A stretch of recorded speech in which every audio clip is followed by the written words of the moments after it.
कुंभकर्ण महान ऋषि विश्रवा व माता कैकसी का पुत्र व लंका के राजा रावण का छोटा भाई था। वह बचपन से ही विशाल शरीर का था, जो दिन प्रतिदिन सामान्य मनुष्यों के शरीर से बहुत बड़ा होता जा रहा था। इसी कारण उसे इतनी भूख लगती थी कि वह प्रतिदिन अकेले ही सैकड़ों लोगों का खाना खा जाता था। उसके कारण पृथ्वी पर अन्न भंडार की भी कमी होने लगी थी, जिस कारण उसे 6 माह तक सोने का वरदान या यूं कहे कि श्राप मिला था। कुंभकर्ण के इतने विशाल शरीर व पराक्रम के कारण आकाश में देवता भी उससे ईर्ष्या करने लगे थे, लेकिन रावण के भय के कारण उसका कुछ नहीं कर सकते थे। एक दिन कुंभकर्ण ने अपने दोनों भाई रावण व विभीषण के साथ मिलकर भगवान ब्रह्मा की कठोर तपस्या की। तीनों भाइयों की तपस्या से प्रसन्न होकर भगवान ब्रह्मा ने उन्हें दर्शन दिए। कुंभकर्ण भगवान ब्रह्मा से प्रसन्न होकर उनसे इंद्र का राज सिंहासन मांगने वाला था। इसके बाद देवताओं पर कुंभकर्ण का अधिकार हो जाता, जिससे इंद्र बहुत डर गए। किंतु वे भगवान ब्रह्मा को वरदान देने से मना नहीं कर सकते थे, क्योंकि किसी को भी उसकी तपस्या का फल देना उनका कर्तव्य था। इसलिए वे माता सरस्वती के पास सहायता मांगने के लिए गए। जब देव इंद्र माता सरस्वती के पास गए व उन्हें सारी बात बताई, तो माता सरस्वती ने एक योजना बनाई।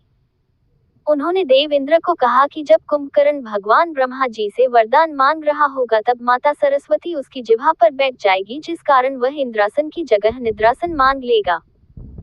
जब भगवान ब्रह्मा ने कुंभकर्ण की तपस्या से प्रसन्न होकर उसे वरदान मांगने को कहा, तभी देवी सरस्वती कुंभकर्ण की जिह्वा पर आकर बैठ गई, जिसके कारण कुंभकर्ण के मुंह से इंद्रासन की जगह निद्रासन निकला। भगवान ब्रह्मा ने उसे यह वरदान दे दिया, जिसके फलस्वरूप अब वह जीवन भर केवल सोता ही रहेगा।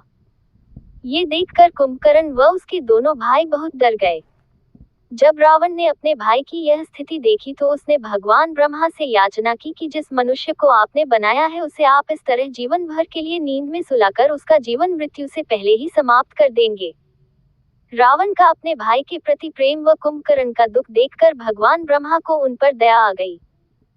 उन्होंने कहा कि चूंकि ब्रह्म वाक्य झुठलाया नहीं जा सकता है, फिर भी वे कुंभकर्ण को 6 माह में एक दिन निद्रा से जागने की अनुमति देते हैं। अर्थात कुंभकर्ण 6 माह तक गहरी निद्रा में सोएगा व केवल एक दिन के लिए जागेगा, तथा उसके पश्चात फिर 6 मास के लिए सो जाएगा। इस घटना के बाद कुंभकर्ण 6 माह तक लगातार सोता था व केवल एक दिन के लिए जागता था व उसी दिन सारे कार्य, भोजन इत्यादि करता था। इस प्रकार इंद्र की चाल व माता सरस्वती के कारण कुंभकर्ण 6 माह तक सोता रहता था।